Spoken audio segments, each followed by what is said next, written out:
In this video, I'm going to be talking about tinychat, social media sites, and their influence, including YouTube.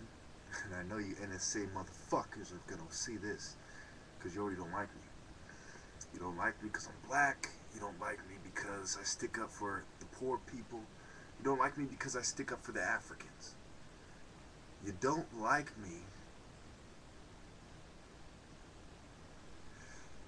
because I'm half white. You don't like me because in this video I'm wearing an African shirt. You don't like me because I got the Know Your Enemy shirt up there. You don't like me because I'm a black Christian. You don't like me because of my African name. You don't like me because of the Christian words in the wall while you're trying to destroy religions and institutions that are not your institutions to bring in a new order. This is why Kim Jong-un passed away recently, and you offered North Korea food aid before he died, knowing he would die, trying to avoid me saying this, and other critics saying this as well. That is why my video about the spy drone didn't go viral, and other videos passed it up, because you had put a stop to it. You had put that internet kill switch. You know, you had, except for it was just for my internet video. You know, it's easy for them to freeze which videos and to control which videos you see and to control which sites pop up on top of the list. You know, it's not just by which ones you click, it's also by which ones they present, and they can manipulate that behind the scenes, and you have no way of knowing unless you know what to look for. So, going back to social media sites and how the government watches you and how this is some 1984 Orwellian shit come true, it is very important that you bear in mind that these are people with no allegiance to anyone but themselves and their family.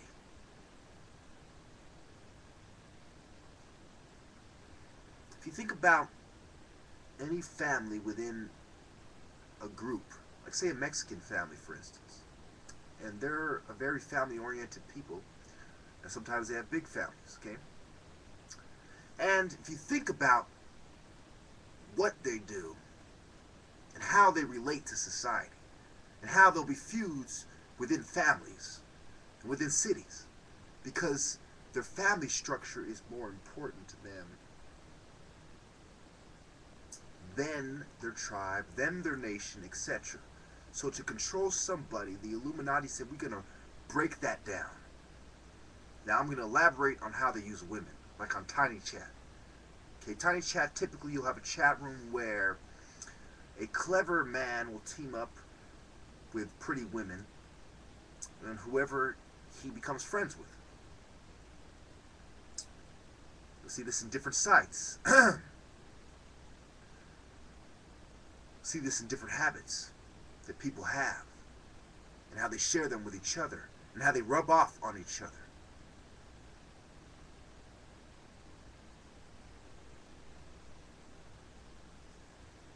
Look, I have nothing against people having free will. I have everything against the devil and them using that free will to further his cause. So when I see on tinychat that women are sluts, that people are taking away each other's free speech, how do you think that judge justified taking away that woman's free speech by allowing that lawsuit against her comment in the blog? He justified it because you people on tinychat do it all the time. You people on websites that allow people to ban other people for what they say, and people moderating and being administrators on websites and kicking people off for petty violations that have to do with free speech. I'm not talking about threats and stuff like this, which if you ask me should be allowed too, because we're on the internet here. If you're going to complain about someone threatening you on the internet, Maybe you should be checked into a mental institution. You know, maybe you're one of those few people that has a mental disorder. But anyway, some people might say, oh, my videos are threatening. That's how preposterous it is. Okay, so because I'm upset and I'm pointing out the facts and I'm a very serious man, that makes it a threat. Because the way the law is written, it's not what you say, but how they perceive it. So when you're dealing with the perception of fools, let me give you an example. The case of a guy threatening his girlfriend, for instance. Let's say the guy's been with his girlfriend in a couple months or so, right? You know? And that girl knows that he's not going to do anything. Because as you saw in 12 Angry Men, people threaten each other all the time.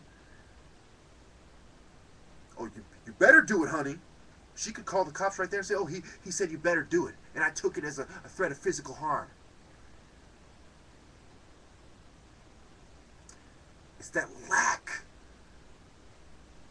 of understanding that if you grease the system, they're going to use that to grease you and say that's what people do anyway.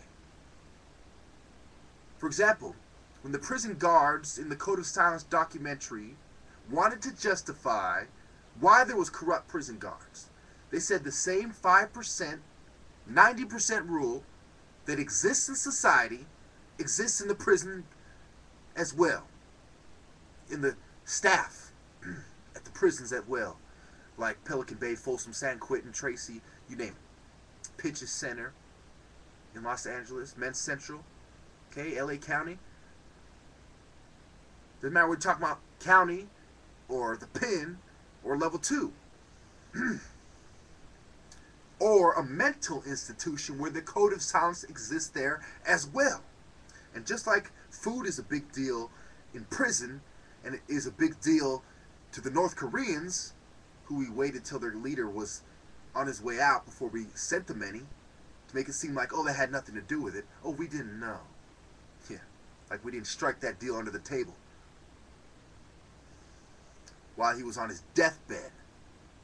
Reminds me of Alexander the Great's generals arguing over splitting up his territories while he was on his deathbed in Babylon. Around 323 BCE, if I'm not mistaken. I have so many dates going through. If you see those timelines I deal with, you'd understand why I was mistaken if I am mistaken. But anyway, in conclusion,